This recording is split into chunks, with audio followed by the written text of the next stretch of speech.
All right, future diplomats, buckle up, because we're diving into some seriously fascinating intellectual history today. Yeah, this one you might actually find useful for the UPSC International Relations paper, too. That's the goal. No pressure or anything. Uh-huh, none at all. But really, getting into Edmund Burke, Reflections on the Revolution in France, it's a big one. Oh, it's a big one, all right. A lot of people get intimidated by this text, but Genuinely honestly, dense. Spence is putting it mildly. But it's worth working through. Totally agree. Okay, so before we go full deep dive into Burke's arguments themselves, like what was going on? French Revolution breaks out. What's the mood like back in Britain? Well, you might be surprised here. Actually, there was a ton of excitement, like genuine support for the French Revolution. Really? Yeah, think about it. This is the Enlightenment, right? Those ideas are sweeping through Europe. People in Britain, they saw the French Revolution as like their own glorious revolution 2.0. Right, right. Freedom over tyranny, the sequel. Exactly. And it wasn't just like a quiet, good for them attitude either. Oh, I bet. So who was getting really fired up about it all? Oh, well, there were sermons and pamphlets galore. But you had big names too, like Richard Price, this minister. Okay, yeah, I've heard of him. He was giving sermons comparing the revolution to, get this, divine salvation. Wow, that's hardcore. Right. Peak Enlightenment thinking, he thought. Humanity taking a huge leap forward for a reason and all that. So this is crucial to understanding Burke then. Oh, absolutely. I mean, he's not writing in a vacuum. He sees all this passionate belief that, like, a better, more rational society is just around the corner. That sweeping change isn't just possible, it's needed. But then Burke drops his reflections. Boom. Bucket of ice water on the Revolutionary Parade. Right. So is it just him being, like, inherently anti-change? See, it's easy to slap that conservative label on Burke, but There's always nuance, isn't there? always. Remember, this is the same guy who was fiercely critical of what Britain was doing in India, supported the American colonists. Huh. So it wasn't just a change is bad knee-jerk reaction? No, not at all. It was much more specific. Burke had major anxiety, not just about change itself, but about what this particular revolution stood for, the ideas behind it, where it could all lead. Britain, the world. Okay, so let's get into the nitty-gritty then. What exactly was making him so nervous about the French Revolution? Well, there are a few big things. One of Burke's central concerns, and this is huge for understanding his whole deal, was this danger he saw in abstract ideas. Abstract ideas, Like natural rights, for example. There's big, sweeping concepts.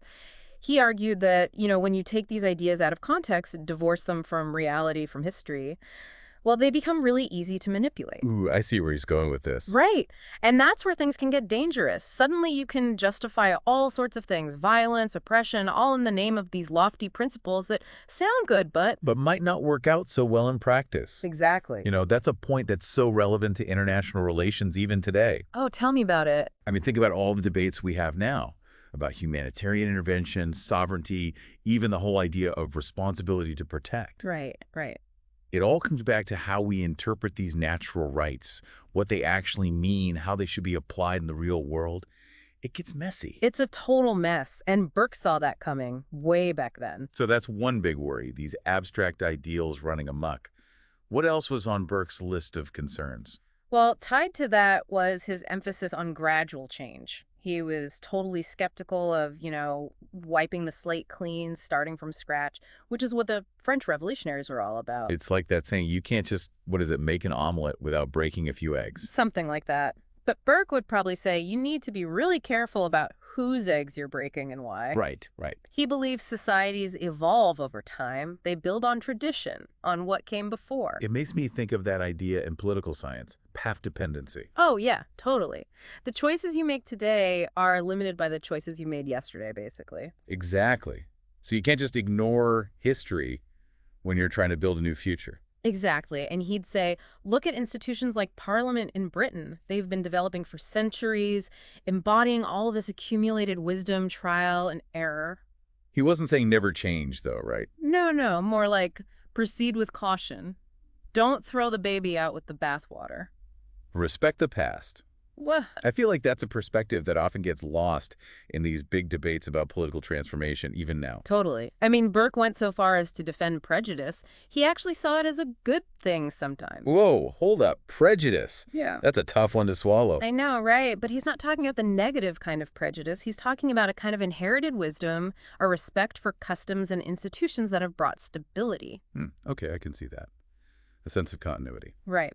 So we've got the abstract ideals thing, the gradual changeover revolution thing, and then there's one more big piece of Burke's critique that we need to talk about. Okay, hit me with it. What else was he worried about? Well, it's one of his most controversial ideas, and it's a really important one for understanding his whole philosophy. It's his concept of natural aristocracy. Ah, yes. Natural aristocracy. That's where things get a little bit tricky, shall we say. It definitely raises some eyebrows, especially from a modern perspective where, we're all about equality and all that. Yeah, it can sound pretty elitist. Like, some people are just born to rule. Is that what he's saying? Not exactly. You have to understand the context. He's not talking about this rigid hereditary aristocracy where you're just like born a duke and that's that. Okay, so what's he actually getting at then? He's saying that naturally some people are just better suited to lead than others because of their character, their education, their experience. So it's more about a hierarchy based on merit, not just birthright. Exactly. And it's not as crazy as it might sound at first. Even in democracies, we still value expertise, right? What? We elect officials, we appoint judges, we look to specialists to guide policy and decision making. That's true. We want people who know what they're doing to be in charge.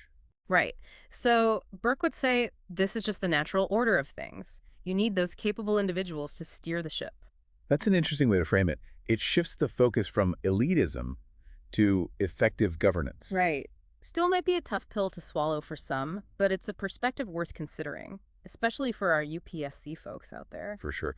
Burke's ideas, even the controversial ones, they help us understand where a lot of these political debates we're still having today come from. Absolutely. And, just because Burke was critical of the French Revolution, it doesn't mean he thought people should just blindly obey authority. He believed in limited government, checks and balances, all that. So he wasn't about just preserving the status quo for its own sake. Not at all. He recognized that traditions and institutions can be a foundation for progress, but you need that balance between continuity and change. That's a great point. And that tension, trying to find that balance, it's something that everyone working in international relations has to deal with constantly. It's easy to get caught up in the philosophical stuff when we talk about Burke, but the French Revolution had real-world consequences, even in Britain. Oh, absolutely. Britain didn't have its own revolution, but what was happening in France, it had a huge impact. We see these radical movements popping up, inspired by those ideals of liberty, equality, fraternity. Right, like the London Corresponding Society, pushing for parliamentary reform. They looked at France and thought, we deserve that too. Exactly. The revolution was like this catalyst. But of course, then the government cracks down. Treason trials, suspending habeas corpus. They saw these movements as a threat to the whole system. So even though Britain didn't have a full-blown revolution, those ripple effects were still super powerful. Oh, yeah, totally. And for our listeners studying for the UPSC, especially with international relations as they're optional, this is crucial stuff. Understanding this historical context gives you so much insight into the debates we're having now about revolution, reform, the role of social movements. Speaking of those UPSC exams, let's bring it back to Burke. How do his ideas, which he was forming in response to all this chaos, how do they resonate with international relations today? That's the million-dollar question, right? And one that I'm sure our UPSC friends are wondering about. Burke might seem like ancient history, but his insights are shockingly relevant to what diplomats and policymakers are dealing with today. Okay, I see where you're going with this. So how does a guy writing centuries ago about the French Revolution help someone understand, say, nation building in Afghanistan, or the rise of populism in Europe, or the ethics of humanitarian intervention? Well, let's take nation building as an example, since that's something that'll definitely come up on the UPSC. Remember Burke's big idea about how societies develop organically? Yeah, you can't just impose a new system and expect it to magically work. Right. He'd say institutions need to grow out of a nation's history and culture, not be, like, transplanted in from somewhere else. I can just picture Burke shaking his head at some of the nation-building projects we've seen lately. Oh, totally. And he'd be quick to point out that a lot of those failures, they come from ignoring the local context, the history, the culture, trying to force a one-size-fits-all model of democracy or whatever onto a place where it doesn't fit. So it's about slowing down, paying attention to the nuances, not just charging in with this grand plan for how things should be. Very Burkean. Exactly. And this applies to so much more than just nation building. It's relevant to conflict resolution, humanitarian aid, even economic development. Okay, so let's get practical here. For our listeners who are prepping for those UPSC exams, especially those with international relations as their optional, what are the key takeaways from Burke? If we had to make a Burke cheat sheet for navigating global affairs, what would be on it? All right, so first and foremost, remember that Burke gives us this really powerful critique of utopian thinking. He's reminding us that politics, it's about managing competing interests, not about achieving some perfect ideal world. Pragmatism over idealism. Got it. Right. Burke forces us to ask those tough questions. What are the unintended consequences of our actions, even when we have good intentions? Can we really engineer social change from the top down, or is it better to work within existing structures? Okay, point one, be wary of utopian schemes. What else? What else should our future diplomats keep in mind? Secondly, Burke really emphasizes the importance of understanding a nation's history and culture. He'd say that any foreign policy, if it's going to be successful, it can't ignore those deep-seated beliefs and values and traditions that shape how a people see the world. So basically, do your homework before you jump into anything. Exactly. And finally, remember that even though Burke is often labeled as this conservative thinker, he was really deeply concerned with justice and order. He truly believed that for a society to be stable and thrive, it needs that balance between individual liberty and the common good. So it's not just about blindly preserving the status quo. It's about understanding how traditions and institutions can actually be the building blocks for progress. That's the key. And this tension between preserving the past and embracing the future, it's something that everyone in international relations will have to grapple with throughout their careers. You know, we've been talking about Burke for a while now, and while his ideas are fascinating, I think it's fair to say his writing can be a bit challenging. Yeah, dense is a good word for it. Not exactly beach reading material. Definitely not. Full of historical references and these long, winding philosophical arguments. So for our listeners who might be, just a little bit intimidated by all this Burkean brilliance, I don't blame them. what's the one big idea they should take away? What's the essence of Burke? The thing that will not only help them ace those UPSC exams, but also make sense of the world around them. Okay, if I had to boil it all down to one core principle, it's this. Burke teaches us to approach change, especially big political or social change, with caution, with humility, and with a deep respect for history and for, just how complex human beings really are. I like that. It's a good reminder that even when we're trying to do good, change can have consequences we didn't expect. Yep, exactly. And knowing the history, understanding the culture of a situation, that's so important for making good decisions. It all ties back to that. It's funny. Imagine if we could just plot Burke down in the 21st century. Time travel. Right. Yeah. What would he think of everything happening today? All the technology, the interconnectedness. What would a guy from the 1700s make of, social media revolutions or the rise of populism? Yeah. Mind-blowing to think about. We're right. I think he'd be fascinated for sure, but probably a little bit terrified too. Yeah, I could see that. He might see how technology could be used for good, to connect people, to drive positive change.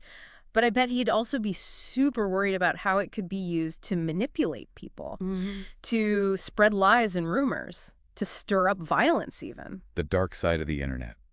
Echo chambers, filter bubbles. Oh, he'd have a field day with that.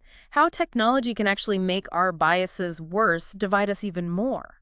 But ultimately, I think he'd come back to human nature. Always. That even with all this technology, we haven't really changed that much.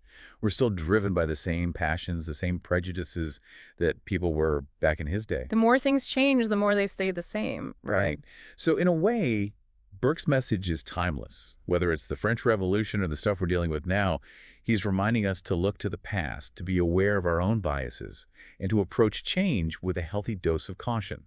And maybe even a little bit of skepticism. Couldn't have said it better myself. And honestly, that's good advice for anyone, not just diplomats and policymakers. Truth. Well, folks, there you have it. Another deep dive completed. We hope you found this exploration of Edmund Burke and his ideas engaging. And maybe even a little bit challenging. In a good way, of course. Of course. And for all you UPSC preppers out there, especially those with international relations as your optional, we hope this gives you some food for thought. Yeah, these exams, they're tough.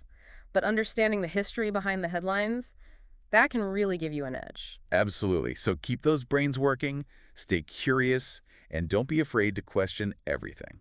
That's what Burke would do. He sure would. And if you enjoyed this episode, be sure to like, subscribe, and share it with your fellow UPSC warriors out there.